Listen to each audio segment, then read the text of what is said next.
The Rocket X2 is certainly a competitive super shoe. But how competitive is it? In which super shoe tier is it gonna fall? Let's find out.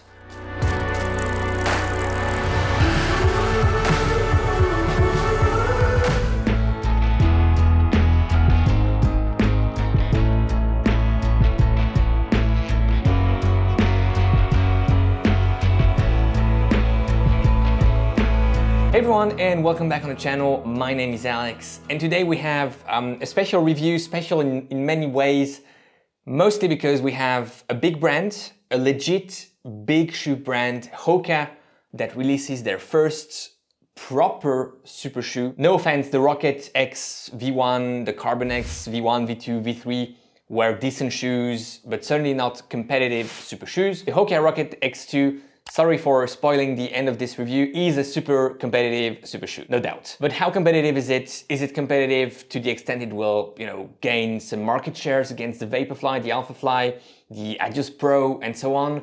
Is it just another good, decent super shoe? I was, questioning all of these things before receiving this shoe.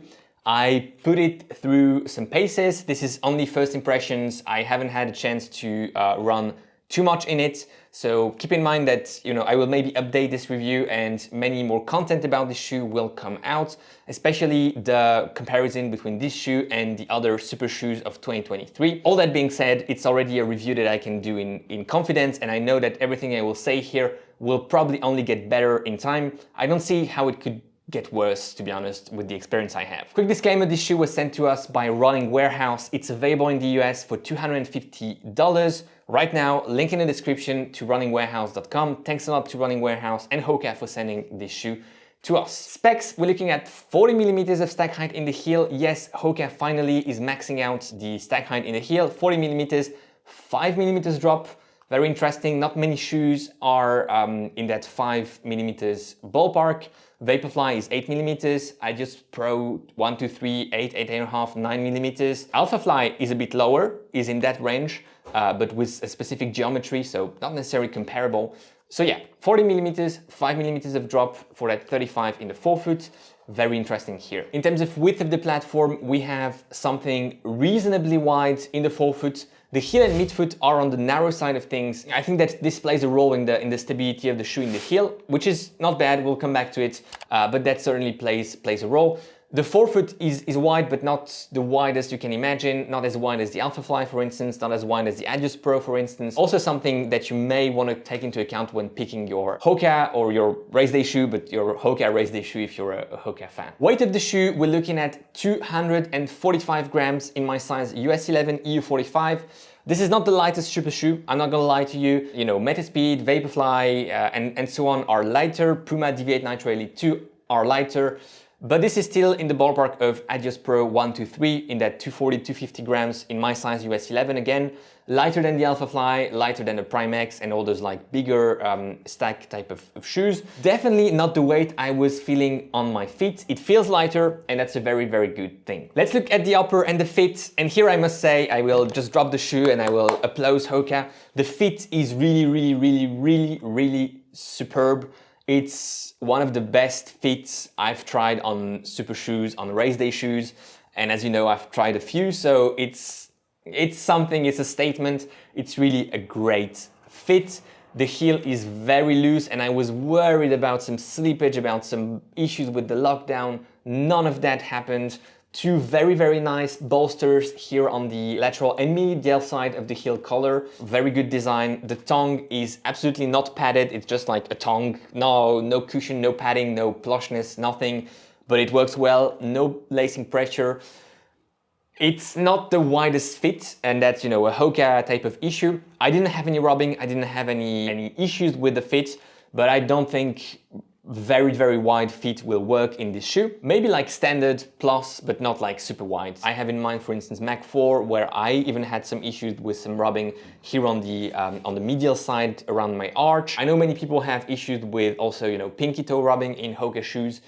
and I didn't have this either on this shoe. And the fit really is, I cannot say it enough, it's really, really, really good. You have all this like underlays here providing with some structure in the forefoot. Really like the fits, Hoka, what did you do here? Just like take this and copy paste for other shoes. It's really a great fit. The upper is one of those translucent plasticky type of upper, Vaporfly V1 type of thing, and it works really well. So yeah, good job. The tongue has a very interesting feature. I don't know if I can show you this thing here. It's a gusset, but it's like this type of weird double gusset. Midfoot lockdown, excellent. Heel lockdown, no issues. Really, you know, fits, it's like 10 out of 10, and that's rare enough to be highlighted. Finally, Hoka has some PIBA in their foams, in their portfolio of midsoles.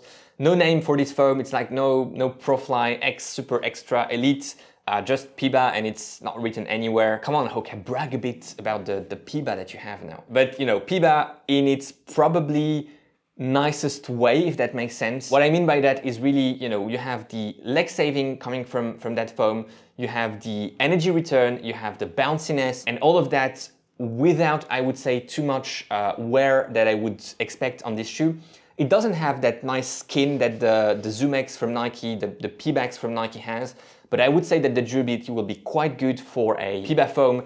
And by that, I mean minimum 400 kilometers, but I would expect 500-600, maybe not racing up to there, but definitely using this shoe for longer periods of time, a longer lifespan. How is the ride of the shoe? Probably one of the most consensual type of super shoe ride, meaning that it will work for many, many different people. Despite the 5 millimeters maybe feeling a bit awkward at the beginning, you can heel strike and you have plenty of cushion here in the heel.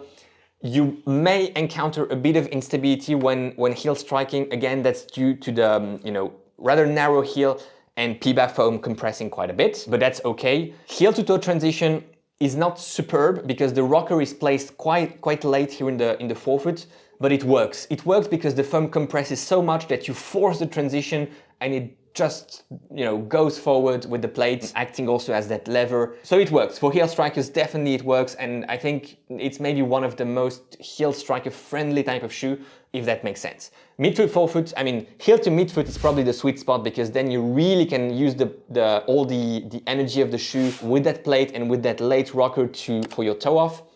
Pure forefoot, I tried it today. Meh. It's not like wow, it's okay. A bit too squishy for pure forefoot strikers, I would say. And if you're a forefoot striker and if you load that forefoot too much, I would expect, and I felt it today, you could have some you know, collapsing both on the lateral, or not both at the same time, but either lateral or medial side, depending on how you go at toe off. But I would definitely expect to see it. Again, because that forefoot isn't super wide and the PIBA foam is soft. That's what you expect from a PIBA foam. It compresses quite a bit. So pure forefoot strikers, I would just, you know, be cautious about that collapsing issue. Outsole coverage is good. You have plenty of it. I don't expect this shoe to wear too quickly. Again, minimum 400 kilometers. I would say 600 if you take a bit care of it and don't take it on too much like gravel, dirt type of surfaces. Overall, you know, this is an early first impression review, but Hoka did something really, really good with this shoe. I cannot highlight it enough. If you're looking for a first super shoe, this could be my recommendation now. I used to say, you know, Adjust Pro is a very friendly, stable super shoe with not too much aggressiveness, friendly for different foot strikes. Metaspeed has something special in it. Even for a first super shoe, I think it can work. Vaporfly, of course, although for a first super shoe, not necessarily my first pick. This could be your first super shoe. And you know, I'm not paid by Hoka, we're not paid by anyone to say it. It's just my fair, honest type of impression here. I would almost use this shoe not just for racing, and if I use it for racing, it would be for longer distances only. I wouldn't take this shoe for 5-10K, probably not for half marathon, but marathon, yes. And I would use this shoe also for tempo sessions and longer workouts, you know, 1.5 hour plus, because of the leg saving effects and how pleasant it felt. Very pleasant, very natural, and consensual, not in a bad way, just like you can get fatigue and strike more in the heel. The shoe will work no matter what you ask out of it. $250 on runningwarehouse.com, link in the description. We get a small kickback when you purchase on Running Warehouse. Thanks a lot for doing that. And stay tuned because we will have an ultimate shoe battle between this one and all the other super shoes of 2023. Enjoy your run today, enjoy your ride, and go beyond limits. I'll see you in the next one. Bye-bye, guys.